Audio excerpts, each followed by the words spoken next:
Sorry, little one. 覚悟してろよ。行くぜ。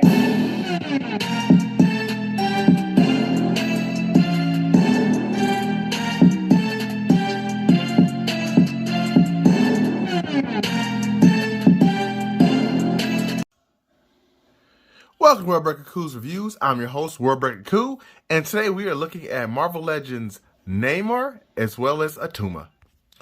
These are both from the Black Panther movie, and I like both of them. The Wakanda Forever, the second movie, to be exact. And we'll start with the Build-A-Figure. This is Attuma. He looks quite a bit different in the comic books, but it's a decent Build-A-Figure. I like the paint. He had a good role in the movie. I feel like this guy should be a little bit bigger, like a little bit more beefier. But nonetheless, it is a nice looking figure. Not the same buck as a Namor. The bone looks really good. I wish they would use just a little bit more paint and shading. I wish this knife back here came out. That would be nice. But it looks overall, for the most part, pretty cool. I don't remember seeing him use this weapon as much, unfortunately. I do remember this one, just not anything else. And don't want to spoil anything, but these weapons are very special. You can kind of look at the hue here and maybe possibly figure it out. But they did also change the origin of Namor's people. So that's another cool thing that I thought that they handled very well if you're going to be changing and adapting it for times now. Now, as far as articulation-wise, he is hindered because of the little dress here. He has good articulation, it's just a bit hindered because of the clothes. So that's the main issue that I see. Also with the pads here, as you can see on the shoulders, they're glued on, but because they're glued on, if you try to move them up, they kind of hit into this part here, which makes it want to come off. So I don't like that. That was a bad implementation of that figure. But I do like the asymmetrical look on him. I think he looks good.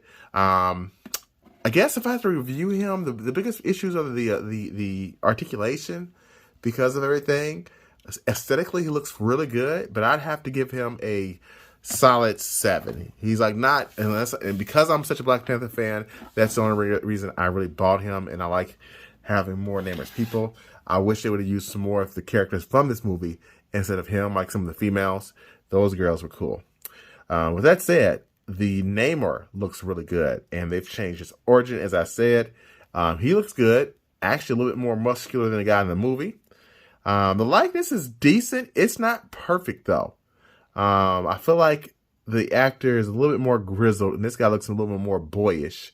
But everything else from the articulation, or excuse me, from the effects or details on him looks really, really good. I love that. The pearl, the earrings, the ears, pretty dope. So that I like. Now, Namor, he has no such issues because he's not wearing a whole bunch. He's relatively naked. So he can do all of that, you know. Got nice grips. He also comes with 2 pairs of hands.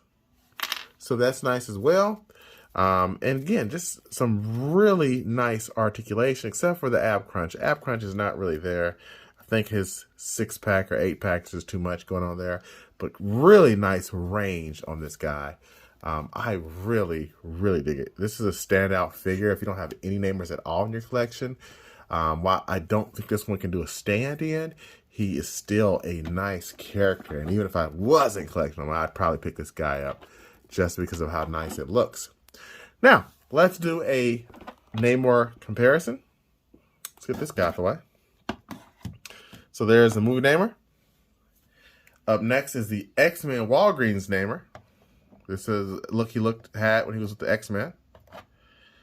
And here is the classic look minus the head. I don't like the classic head, so I use the more grizzled hair version.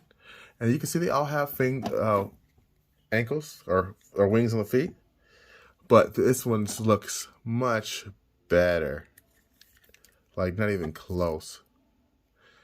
But yeah, I feel like this is a good little Namor to add to the collection. I think overall I would give Namor a solid 8.5. So he's a good figure. Maybe, yeah, 8.5. Solid. Very solid. So I hope you've enjoyed this review, but I'm not done yet. I am going to show you the Lego companions just for kicks and giggles. And there's the Lego versions of him. This is a scene from the movie. I think that's pretty unique. Looks pretty good. So, yeah, just for fun. So I hope you've enjoyed this review. Until next time, peace and chicken grease.